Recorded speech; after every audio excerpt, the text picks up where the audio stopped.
शेतकरी मंडळी हो, नमस्कार. तर कोणकोणत्या भागामध्ये जोरदार स्वरूपाचा पाऊस पडू शकतो? पुढील या तारखा खूप महत्वाच्या आहे. 19, 20, 21 या तारखेला जोरदार स्वरूपाचा पाऊस अनेक भागांमध्ये पडणार आहे.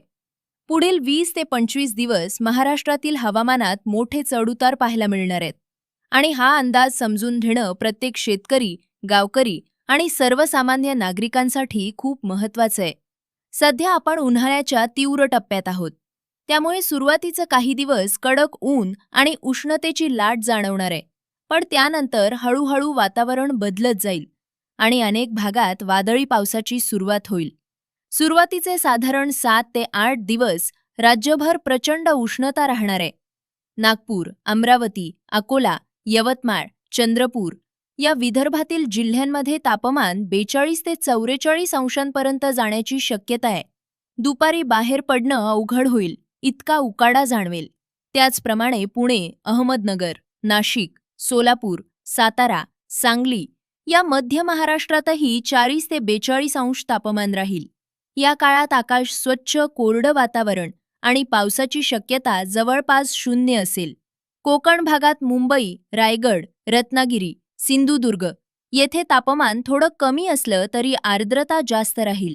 त्यामुळे उकाडा अधिक जाणवेल, घाम येणं वाढेल आणि दमट वातावरण राहील. आता साधारण 20 एप्रिलपासून वातावरणात मोठा बदल सुरू होईल. कडक उन्हामुळे जमिनीचं तापमान वाढल्यामुळे दुपारनंतर ढग तयार होऊ लागतील. सुरुवात विदर्भातून होईल. वर्धा, भंडारा, गोंदिया, गडचिरोली या जिल्ह्यांमध्ये काही तालुक्यांमध्ये संध्याकाळच्या सुमारास अचानक काळे ढग जमतील. विजांचा कडकडाट होईल आणि जोरदार वाऱ्यासह पाऊस पडेल.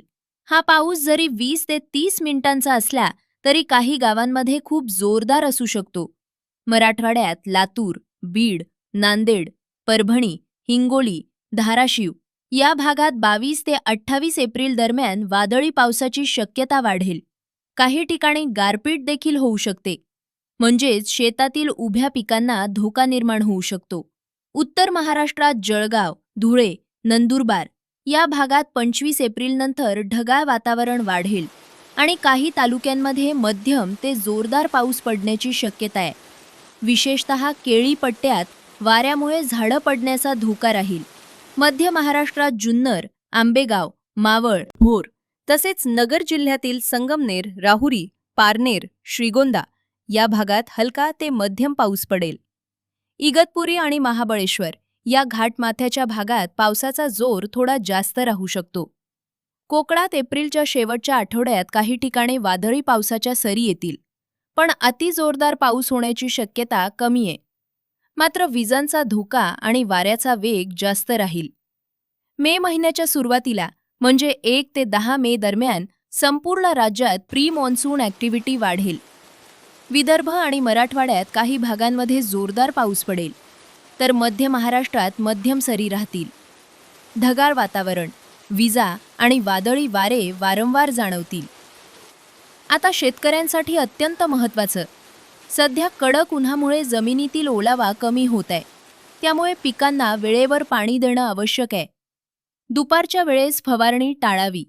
वादळी पावसाचा अंदाज असल्यामुळे द्राक्ष, डाळिंब, आंबा यांसारख्या पिकांना आधार द्यावा. कांदा पिकासाठी विशेष काळजी घ्यावी, कारण पावसामुळे साठवण खराब होऊ शकते. विजांच्या कडकडाटाच्या वेळी शेतात काम करू नये. उघड्या जागेत उभं राहणं टाळावं. जनावरांसाठी सावली आणि पाण्याची व्यवस्था ठेवावी. एकंदरीत पुढील 20 ते 25 दिवसात सुरुवातीला कडक ऊन, त्यानंतर ढगाळ वातावरण आणि मग विजांसह वादळी पावसाची टप्प्याटप्प्यानं वाढ असा संपूर्ण हवामानाचा ट्रेंड महाराष्ट्रात दिसणार आहे. काही तालुक्यांमध्ये जोरदार पाऊस, काही ठिकाणी मध्यम सरी, तर काही भाग पूर्ण कोरडे अशी मिश्र परिस्थिती राहील. त्यामुळे प्रत्येकानं सतर्क राहणं गरजेचं आहे.